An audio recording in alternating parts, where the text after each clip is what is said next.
መስጠት የሚፈልገው በጣም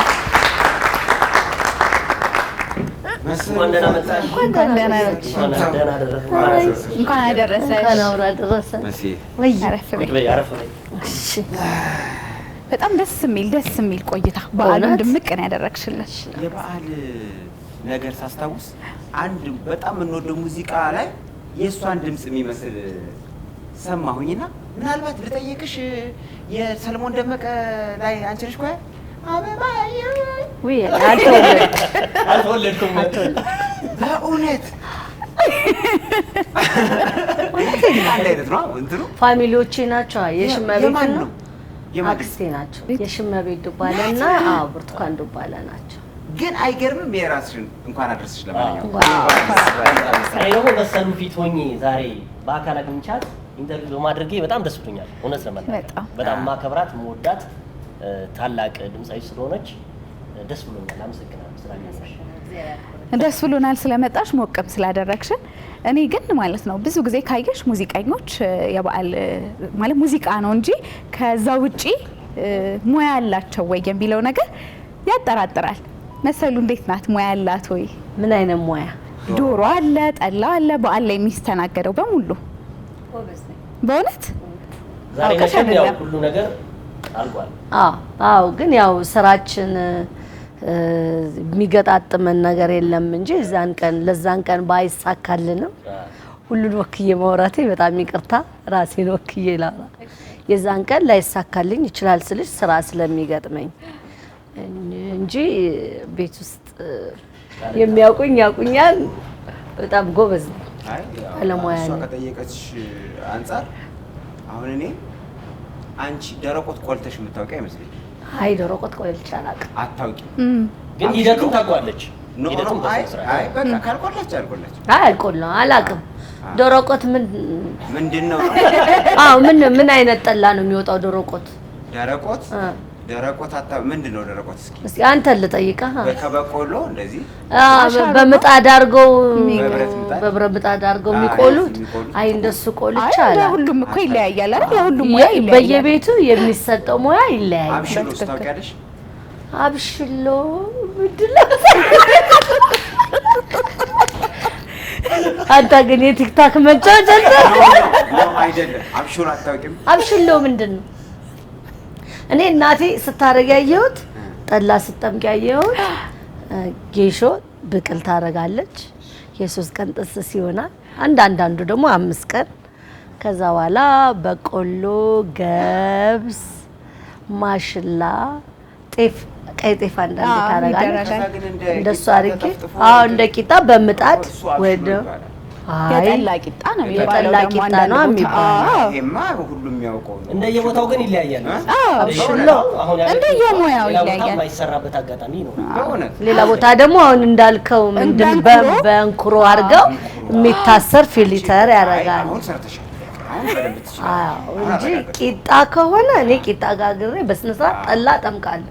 ለዛውም በጣም ቆንጆ ጠላ ነው የምጠምቀው በእውነት ወይ አባጓሽ ማርያም አመት ባል እስኪ ጥሪ በቃ ያውን ብትናገሩኝ እንኳን ለጥምቀት ያድርሰን። አዲስ አልበምም ደግሞ ወደፊት እየመጣ ስለሆነ እሱን ተንተርሰን ነጠላ ዜማዎቹን በቅርብ ደግሞ አሁን የምትለቂው አይደል? በቅርብ የምትለቂው ለገና እንግዲህ እንደ እግዚአብሔር ፍቃድ እሱ ከፊቴ ይቅደም። ልጄ ይሰራልኝም በቅንብር በዜማ በግጥም ደግሞ አይችሉም መንግስቱ ይሰራልኝ። እንግዲህ ልጄ ዳግም ጎበዝ ነው በጣም ራሱን ያቀናበረ። አዎ ራሱ እንደው ሙዚቀኞች ናችሁ። በተለይ እኔ በኢትዮጵያ ታሪክ ምናልባት እንደዚህ አይነት ሰው አለ አቀናባሪ እንደዚህ መጀመሪያው እኔ ነኝ። ይሄም ደግሞ እድለኝነት ነው። በጣም ደስ ይላል። በዚህ ዘመን እሱን በዚህ ዘመን እግዚአብሔር ለኔ እሱን ስለሰጠኝ በጣም እድለኝነት ነው። በእውነት በጣም ነው ደስ ያለኝ። ስለ ግጥም አላስብም፣ ስለ ዜማ አላስብም። ሙዚቃውን ብቻ ድምጽም ጭምር ባህሪም ጭምር። አንዳንዴ ግን ትንሽ እንዳቀናባሪ ይታሻል ነገር።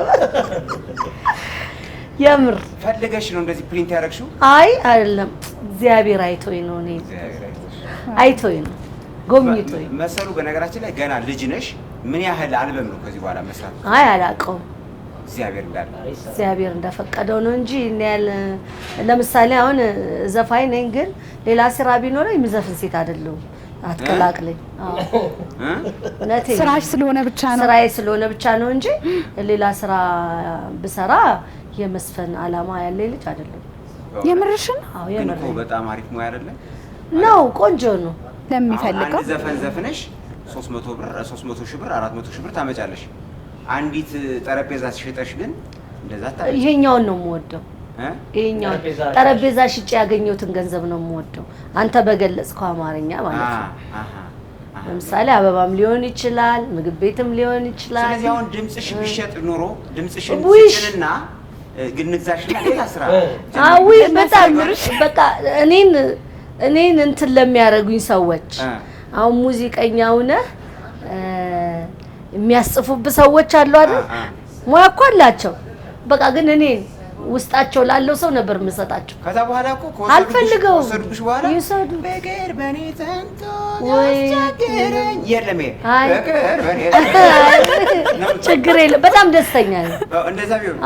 ከዛ ዋናው ግን ዋናው ምንድነው በሌላ ነገር እኔ ገንዘቡን ላምጣ። ስለዚህ አሁን ያለው ሙያ ደስተኛ ነሽ?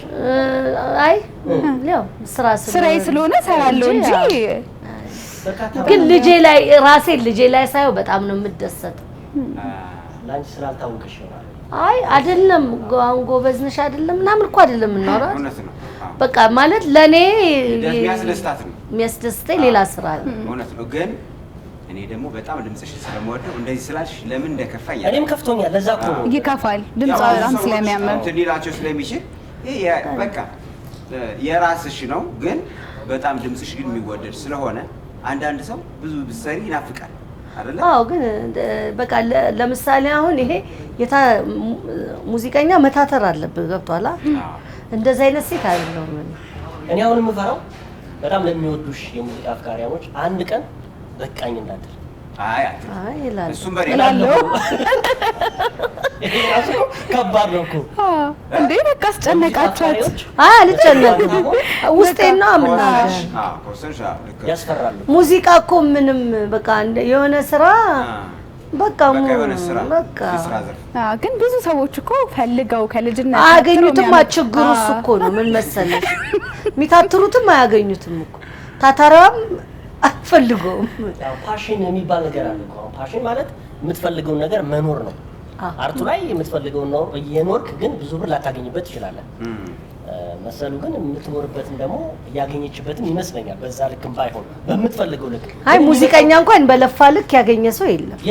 ግን ሙዚቃ ኢትዮጵያ ውስጥ አትከፍልም። እውነትም ምነግርህ ብዙ ሙዚቀኞች እኮ በጣም ቤታቸው ቁጭ ብለው የዋሉ ሙዚቀኞች አሉ።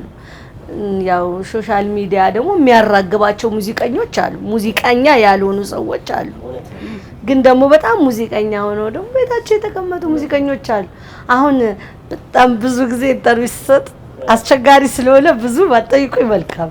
ብዙ አንጠይቅሽም፣ ግን እቺን ደግሞ ትመልሽልኛለሽ። አሁን ለምሳሌ አመት በዓል ሲመጣ የሚከፋው ሰው አለ። አንዳንድ ደርሶ አመት በዓል ሲመጣ ወይ በቃ አመት በዓል ላይ መቼ የሚል ሰው አለ።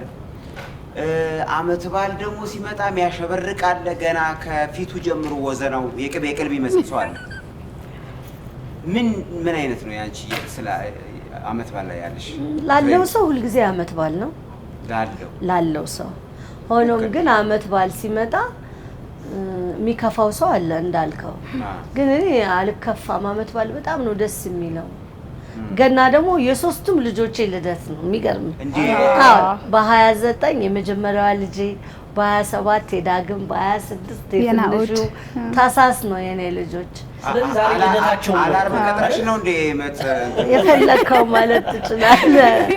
ግን ያ በአንድ ወር ነው የወራቸው ማለት ነው። መሰሉ ራሷ እኮ ህዳር ራሴ ታዲያ ለልጆች አመት በዓል ናት። እንደዚህ ዛሬ ደግሞ በጣም ዝንጥ ብላ ነው የመጣችው። አለባበስ ላይስ ምንድን ነው? ለራሴ አይደል ለሰውዬ ምናምን ለራሴ ደስ ያለኝን ነገር ማድረግ ደስ ይለኛል። በተለይ ከእንትን ውጪ ከአመት በዓል ውጪ የምትለብሳቸው አለባበሶች ብዙዎቹን ያነጋግራል እና እኔ በቃ ኮንፊደንስሽ ደስ ይለኛል። ግን እንዴት ምን ለምሳሌ አንተ ስታቀኝ በምን አይነት ልብስ ነው የምታቀኝ? መቼም ታቀኛለህ ከአንድ ምናምን ነገር አመት አይደል አዝማሪ ቤት ነበረ ምናምን። አው ግን የተወሰነ ቀን ስትመጣ ደግሞ በቁምጣ አይተኛታ። የተወሰነ ቀን ስመጣ እያጠረ መጣ። ያ ማለት እድገቴ ነው። ሶስተኛው ቀን በጣም አጥራ አይባልም ግን አጠረ። ያው እንግዲህ አሁን ክለብ ላይ ስመጣ ያመጣሁት ነገር ሳይሆን ስመጣ መሰሉ የምትባለው ስትመጣ እቺው ናት። ምንም የተቀየረ ነገር የላትም። በደንብ ስላላወቃት ነው እንጂ ከዛ ቤትም እንደዛ ነው። ምክንያቱም ከዛ በፊት እኔ ክለብ አልሰራም። የሆነ አመት ተወውና እንደገና በአዝማሪ ቤት በባህል ቤት ነው የምመጣው። የሆነ አመት ደግሞ ተወውና ደግሞ እንደገና አሁን ክለብ ከመጣው 3 አመት። ሰው አሁን ሶሻል ሚዲያ ላይ ስላለ ያችን ነው የሚያውቃት እንጂ አሁን ከቁጭ ብዬ ከመስፈን ቢፈትሹ ቴሌቪዥን ላይ አያጡኝም። አለምዬን አናስል አይታል እንደው በእናትሽ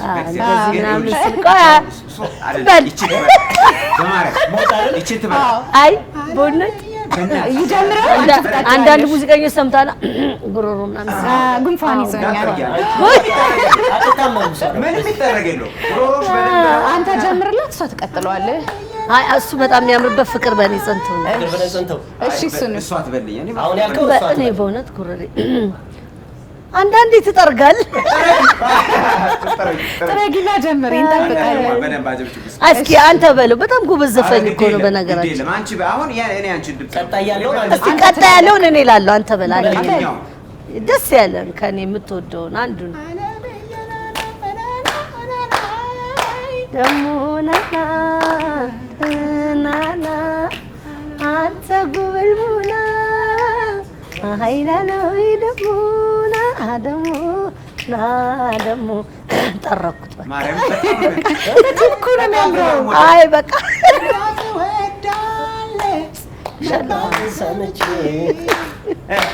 በጣም ነው የምወደው። እግዚአብሔር ይዘው ለዛ ነው ለሱ ስትይ ለሱ ከብር በእውነት ደከመኝ እንዴ ደከመኝ። አስደርጋት እንዴ ለመሰሉ እግዚአብሔር ግን እኔ በምንም ታምር መሰሉ ሙዚቃ ቆመች ሲባል መስማት አልፈልግም። አይ አታቆም። ስለማደንቃትም እንደማታቆም ለልጇም ደግሞ ሙዚቃ ነው። ልጄ ራሱን የቻለ በጣም ጎበዝ ዘፋኝ ነው። በጣም ነው። አዎ በጣም ጎበዝ ዘፋኝ ነው። ጎበዝ አቀናባሪ ነው። ወደፊት እድሜና ጤና ይስጠን። ከዛ ውጪ እኔ ስላቆምኩ ለልጄ የሚባል ነገር የለም። እኔ ማቆም ካለብኝ አቆም። ለኛ ቢሰራልና አንተ ራሱ አሁን አንተ መስፈን አለብህ። ለምንድን ነው ይሄኛው ሙያ የምትወደው? ነው ወደ ሙዚቃ ነው እኔ አሁን ካንቺ ልጅ ጋር ራሱ አንድ ሙዚቃ ይኖራል። እንጠብቃለን። የኔን ይጨርስ። ቆይ እኮ አይ ይሄ በመሀል እየመጣችሁ የምትቀናቀኑትን ነገር አቁሙ። እናመሰግናለን። አላስተናቀቅም። እሷ መሰሉ በነገራችን ላይ ጎበዝ ሙዚቀኛ ከመሆኗም በላይ ደግሞ ጎበዝ ተጫዋችም ናት። ጎበዝ ደግሞ መልእክትም ስታስተላልፍ ጎበዝ ናት። እና እስኪ እንደው መልካም ምኞትሽ አጠር አድርገሽ መልካም ምኞቴን እሺ፣ አድናቂዎቼ፣ አክባሪዎቼ እንዲሁም የኢትዮጵያ ሕዝብ ጌታችን መድኃኒታችን ኢየሱስ ክርስቶስ ለተወለደበት ቀን እንኳን ለዚህ ቀን በሰላም አደረሰን። ሀገራችን ሰላም ያርግልን። እንደገና ደግሞ እባካችሁ ልጅ የምትሰርቁ ልጅ የምትወስዱ ሰዎች እባካችሁ ተው። እባካችሁ እናቶቻችንን አታስለቅሱ። ምክንያቱም እኛ ስናድግ ጎረቤት ነው ያሳደገንና እባካችሁ ልጆቻችንን አትንኩብን። አመሰግናለሁ። እናመሰግናለን። ኦኬ አልበቤ እንግዲህ ያልበቤ ነገር ትንሽ ራቅ ሊል ይችላል፣ ግን እግዚአብሔር ካደረሰው አሁን ለገና በዚህ ቀን አለንም ቀኑን ባልናገርም ይለቀቃል። ከሰሞኑ ይኖራል። ካልደረሰ ለሚቀጥለው ይሆናል፣ ግን የሚደርስ ይመስለኛል። ዳግምዬን እንግዲህ ቶሎ ቶሎ በልብለን አንድ ነጠላ ዜማ የሚያምር ጎጃምኛ በዛውም ጎጃሜም ነው። ጎጃሜነቱን ያሳወቀ ነው የሚመስለው ደግሞ ስለዚህ በጎጃም ቢጀመር ነው ሊረገጥ ነው ታደስና ያው ይለቀቃል አለው። ግን መልእክቴ ትልቁ ዋናው ነገር ልጆቻችን አትንኩብን እባካችሁ። በየቲክታኩ በየሶሻል ሚዲያው ላይ የሚራገበው ነገር ልጆች ጠፋ ተገደለ ነውና ባካችሁ እናንተ የምትወስዱ ሰዎች ነገ ልትወልዱ ትችላላችሁ። ስለዚህ እኛ ጎረቤት ነው ያሳደገን፣ አትንኩብን ልጆቻችን። ትልቅ መልእክት ነው። በጣም በጊዜው እኮ በጣም አስጨናቂ ነገር ነው። በዚህ ጊዜ በየዕለቱ የሚሰማው ነገርና ትልቅ መልእክት ነው። በጣም እናመሰግናለን። እሷን ከመሸኘታችን በፊት አንድ ሙዚቃ ትጫወትልናለች። ከሷ በኋላ ግን ናብሊስ ከዛ በፊት ግን ያው ጎልደን ቱሊፕ ሆቴል ነው ይሄንን ቀረጻ እያደረግን የምንገኘው። እጅግ በጣም እናመሰግናለን ስለተባበሩን። መልካም በዓል ይሁንላችሁ። ከዛ በተረፈ የክብር አጋሮቻችንም እናስታውስ እስኪ። አባይ ባንክ፣ አሃዱ ባንክ እንደዚሁም ኢትዮ ቴሌኮም የክብር አጋር ስለሆኑ ከወዲሁ ማመስገን እንፈልጋለን። እናመሰግናለን። ናብሊስ ነው ቀጣይ አይደል? አዎ እንግዲህ ናብሊስ በጣም እጅግ ተወዳጅ ከሆኑ ከሀገሬ ቴሌቪዥን ፕሮግራሞች አንዱ ነው። ለበዓልም እናንተን በሚመጥን መልኩ በዓልን አስታከን ጥሩ ፕሮግራም አዘጋጅተንላችኋል። ወደዛው እንለፍ። ሙዚቃውንም ተከታትለን በዛው እንለፍ። እኛ እንግዲህ ከወዲሁ መሰሉን ወደ ሙዚቃው እናመሰግናለን። መልካም